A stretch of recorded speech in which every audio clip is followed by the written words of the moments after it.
Seja bem-vindo ao Pele em Pauta. Estamos iniciando uma nova temporada com novos convidados e novos temas. Hoje vamos falar sobre rugas periorais, também conhecidas como código de barras. Essas linhas de expressão ao redor dos lábios incomodam muito mulheres e homens. No Pele em Pauta de hoje, vamos entender por que essas ruguinhas se formam e quais as melhores formas de tratá-las.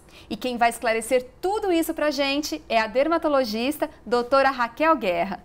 Seja bem-vinda, Raquel. Obrigada, Silvana. Tudo bem com você? Tudo bem. Que bom, é um prazer imenso recebê-la aqui, especialmente para falar sobre esse tema que é muito interessante e também pelo seu trabalho, que eu admiro muito em relação a preenchimentos. Eu acompanho assim, toda a sua evolução em relação a técnicas novas há bastante tempo e eu estou muito feliz em recebê-la aqui.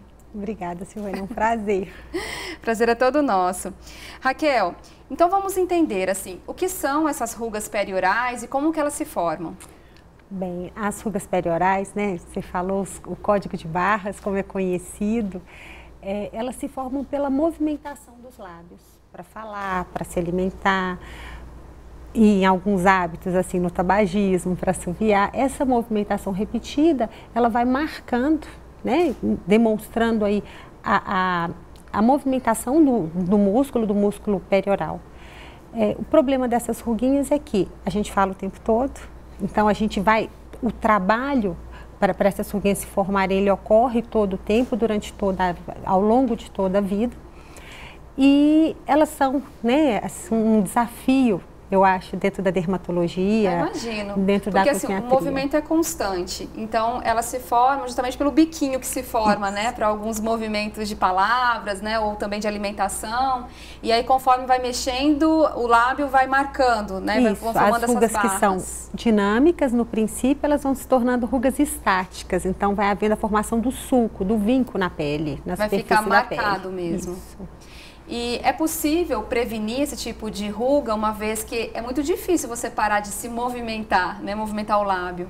Mas sim, Silvane, eu acho que a primeira forma de prevenção, ela seria evitando os maus hábitos, então, que seria o tabagismo, que aí a gente, além de ter a fumaça do cigarro como um fator de envelhecimento para a pele como um todo, eu tenho aquele movimento repetido do bico, né, o movimento Sim. de sugar, como um facilitador, tanto que a gente vê com mais frequência, com maior profundidade, esse tipo de ruga nas pessoas, nos tabagistas ou que já fumaram em algum momento da vida.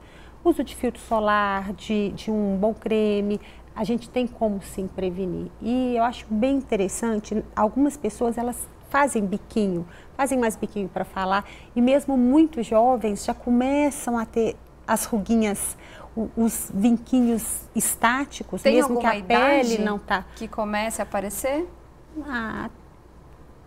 Bom, em geral a gente começa a ver isso a partir dos 30 e poucos anos.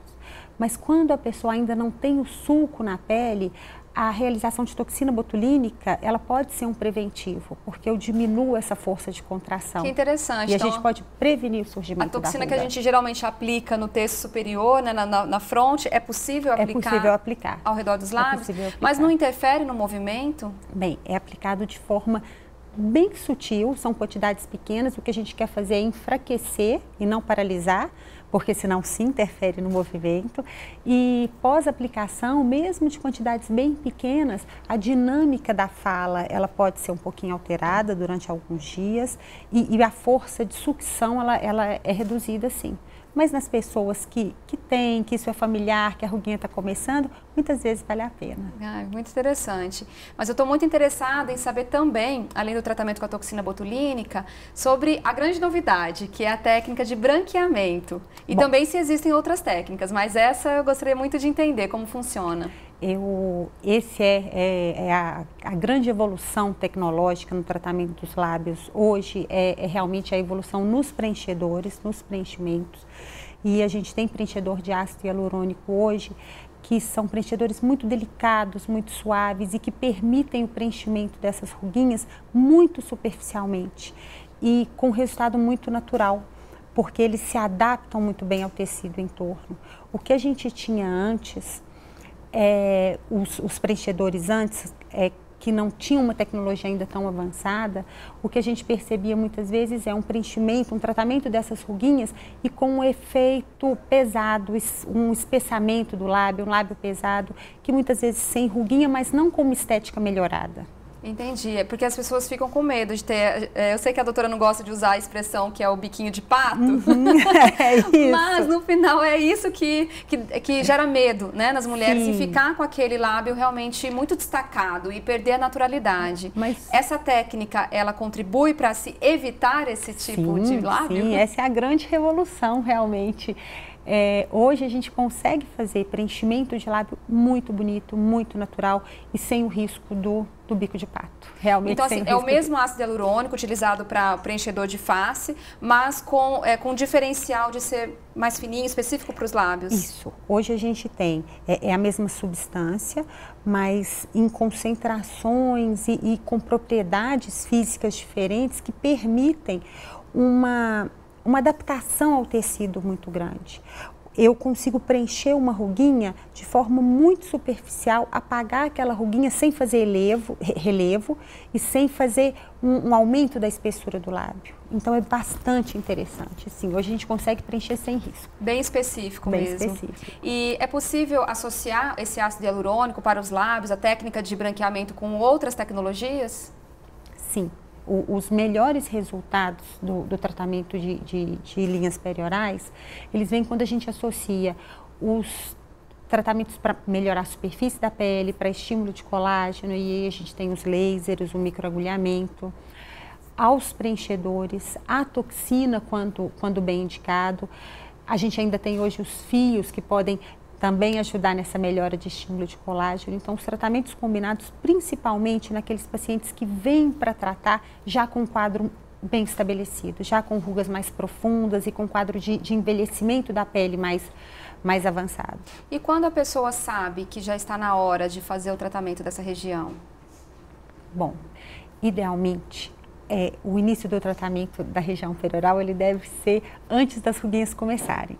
Aquelas pessoas que têm o lábio hiperdinâmico, que quando a gente faz o biquinho, a gente já percebe algumas ruguinhas que desaparecem quando não está fazendo o bico, mas se elas já existem, a gente sim, já pode tratar para prevenir. Sim. E é verdade que as mulheres, elas estão mais propensas a desenvolver esse tipo de ruga? Sim, sim. É muito mais comum nas mulheres. Mesmo, a gente vê em homens, mesmo homens tabagistas têm menos rugas periorais que as mulheres. É mesmo? Qual seria o principal fator? Acho que a gente faz mais charme, né? Para falar. A gente usa mais. É a quantidade de palavras a mais que nós falamos por dia. Provavelmente. Então vale a pena ser econômica nas palavras para poder prevenir as rugas, né, doutora? Mas a gente tem muito tratamento. A gente podemos ficar com as nossas palavras a mais. Ai, que bom. Isso nos traz um alívio. Doutora Raquel, foi um papo aqui super agradável. Que pena que passou tão rápido. Muito obrigada pela sua participação. E quando tiver mais novidades pra gente em relação a rugas periorais ou outros tratamentos, por favor, volte aqui para falar conosco. Obrigada, Silvane. Foi ótimo estar aqui. Obrigada. Esse foi o Pele em Pauta dessa semana. Aguardamos você no próximo domingo.